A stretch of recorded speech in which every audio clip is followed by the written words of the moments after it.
الأغصان غرد مدى الأزمان عن أهل وحي الله عن حملة القرآن يا بلبل الأغصان غرد مدى الأزمان عن أهل وحي الله عن حملة القرآن في عالم الإنسان كل له ميدان وليس أعلى شان من حملة القرآن. بسم اللہ الرحمن الرحیم. اب یہ ابتدائی 4 سالوں کی ضرورت بالکل شروع میں، یعنی نبی اکرم صلی اللہ علیہ وسلم پر جب وحی کا آغاز ہوا تو پہلے 3 سال آپ کو پبلکلی یہ بات کہنے کا حکم نہیں آیا، لیکن مین ٹو مین یہ کام ہوتا رہا. یعنی صرف ایک حضرت ابوبکر صدیق رضی اللہ تعالیٰ عنہ کی دعوت پر عشرہ مبشرہ میں سے 6 افراد ان کی دعوت پر ایمان لائے ہیں. بیفور آپ کے اعلان نبوت کے آپ کوئی صفحہ پر بعد میں چڑھے ہیں. حضرت عثمان ایمان لے آئے، حضرت سعید ابن زید ایمان لے آئے، ٹھیک ہے جی، حضرت طلحہ، حضرت زبیر، عبد الرحمن ابن عوف، یہ سب کون ہیں؟ یہ یعنی اس سے پہلے لا چکے ہیں ایمان. پہلے آپ کو حکم ملا کہ آپ انذر عشیرتک الاقربین، اپنے قریبی رشتہ داروں کو خبردار کرو. تو نبی اکرم صلی اللہ علیہ وسلم نے بنو ہاشم کی دعوت بلائی. حضرت علی سے کہا کہ حضرت علی جو تھی وہ حضور صلی اللہ علیہ وسلم کے کزن تو تھے ہی، لیکن انہوں نے پرورش آپ کے گھر میں پائی ہے.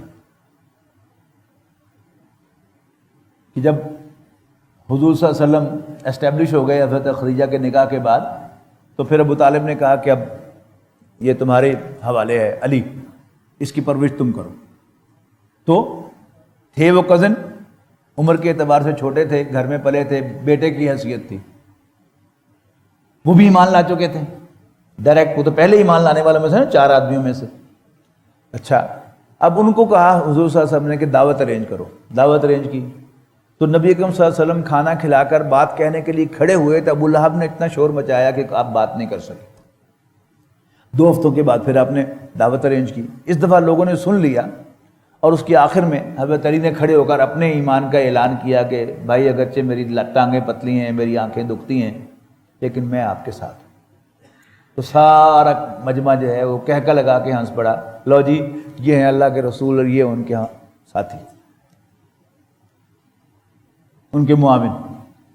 اس کے بعد پھر حکم ہوا کہ فَاصْدَعْ بِمَا تُؤْمَرُ، جس بات کا آپ کو حکم ملا ہے اب اس کو ڈنکے کی چوٹ کہہ دیں. تو یہ موقع ہے کہ جب نبی اکرم صلی اللہ علیہ وسلم کوہ صفا پر چڑھے اور وہاں کھڑے ہو کر آپ نے، یعنی وہ مکے کی عام روایت تھی کہ جس کو بھی کوئی اہم خبر دینی ہوتی تھی وہ اونچے مقام پر چڑھ جاتا تھا اور اپنے کپڑے پھاڑ دیتا تھا. تو جب وہ عریاں ہو جاتا تھا، بالکل ننگا ہو جاتا تھا، تو لوگوں کی توجہ کا مرکز بنتا تھا. پھر وہ ایک آواز لگاتا تھا، واہ صباحا، ہائے وہ صبح جو آنے والی ہے. تو نبی اکرم صلی اللہ علیہ وسلم میں جو بلگر پہلو تھا وہ تو نکال لیا کہ آپ نے کپڑے نہیں پھاڑے، لیکن آپ کوہ صفا پر چڑھے اور آپ نے وہی نعرہ لگایا، واہ صباحا. لوگ آگے نکل کے فٹافٹ. آپ نے پوچھا کہ تم نے مجھے کیسا پایا؟ انہوں نے کہا سچا اور امین پایا. آپ نے کہا کہ اگر میں تم سے کہوں کہ پہاڑ کے پیچھے سے کوئی لشکر تم پر حملہ آور ہو رہا ہے، مانو گے؟ انہوں نے کہا بالکل مانیں گے، بیکاز یو ہیو نیور لائڈ. تو آپ نے کہا پھر میں تمہیں خبر دیتا ہوں کہ یہ زندگی کل زندگی نہیں ہے، مرنے کے بعد دوبارہ زندہ کیے جاؤ گے اور اپنے رب کے سامنے پیش کیے.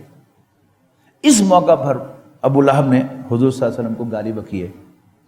اس نے کہا تبا لک یا محمد، اور ٹوٹ پہنیا علی ذالک علی ھذا جماعتنا، اس کام کے لیے تو نے ہمیں جمع کیا ہے. تو حضور صلی اللہ علیہ وسلم کا جو مزاج ہے اس میں تو سلام اس پر کہ جس نے گالیاں سن کر دعائیں دی ہے. پھر اللہ تعالیٰ بولا ہے حضور صلی اللہ علیہ وسلم کے لیے کہ میرا رسول کیوں ٹوٹ پوے؟ ٹوٹ پین دوویں ہاتھ ابو لہب پہ، تبت یدا ابی لہب و تب، اور ٹوٹ پے ہوئے آپ ہی. ما اغنا عنہ مالہ وما کسب، نہ اس کا مال اس کے کسی کام آئے گا اور نہ اس کی کمائی، جو مال بھی اس نے کمایا ہے. سیصلی نارا ذات لہب، ان قریب وہ آگ میں ڈالا جائے گا جو لپٹیں مارتی ہوئی آگ. یہ ابو لہب بھی اس کا لقب تھا، اصل میں بہت سرخ و سفید رنگ تھی، سرخ رنگ تھا اس کا. تو بچپن ہی اس کی کنیت دی گئی تھی ابو لہب، یعنی شولوں کا باپ، اس میں سرخ و سفید رنگت کی وجہ سے، سرخ رنگ کی وجہ سے.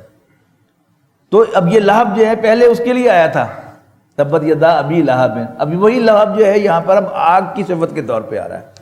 شعلے مارتے ہوئے آگ میں ڈالا جائے گا. وامرأتہ، اور اس کی بیوی بھی، حمالۃ الحطب، جو ایندھن اٹھائے پھرتی ہے جنگل سے، وہ کانٹے دار جھاڑیاں لے کے آتی تھی، اور جان بوجھ کر حضور کا ہمسایہ تھا نا، تاجر تھا، تو کانٹے بچھاتی تھی حضور کو تنگ کرنے کے لیے، طرح طرح سے منصوبے بناتی تھی حضور صلی اللہ علیہ وسلم کے لیے. اور خاص بات جو ہے جس کو تکلیف دہ چیز جو ہے وہ بھی نوٹ کرنی چاہیے، حضور صلی اللہ علیہ وسلم کی 2 بیٹیاں اس کے 2 بیٹوں سے نکاح ہوئی تھی. جب آپ نے وحی کا آغاز ہوا اور آپ نے اعلان کیا نبوت کا، یہ دونوں بیٹیاں حضرت ام کلثوم بھی اور حضرت رقیہ بھی رضی اللہ تعالیٰ عنہما. تو اس بدبخت نے حضور صلی اللہ علیہ وسلم کو گھر بلایا، اور گھر بلا کر دونوں بیٹیوں کو طلاق دلوائی. کسی کی ایک بیٹی کو بھی طلاق ہوتی ہے نا تو دن میں تارے نظر آ جاتے ہیں. تو اس نے دونوں بیٹیوں کو بیک وقت طلاق دلوائی اور حضور صلی اللہ علیہ وسلم کو ایذا پہنچائی. یہی 2 بیٹیاں ہیں کہ پھر جو حضرت عثمان رضی اللہ تعالیٰ عنہ کے نکاح میں آپ نے دی ہیں.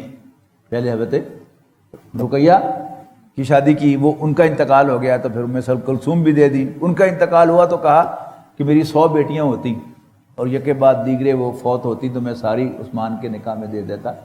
تو یہی 2 بیٹیاں ہیں جو ابو لہب کے 2 بیٹوں کے ساتھ نکاحی ہوئی تھی، پر رخصتی نہیں ہوئی تھی، ابھی رخصتی سے پہلے ہی اس نے طلاق دلوائی. فی جیدہا حبل من مسد، اس کی گردن میں مونج کی رسی ہوگی. وہ رسی جسے وہ ایندھن باندھ کے لاتی تھی، اسی سے اس کو پھانسی دی جائے گی، اس کو گھسیٹا جائے گا، یعنی اس کی گردن میں وہ رسی جو ہے وہ ڈالی جائے گی. وَلَقَدْ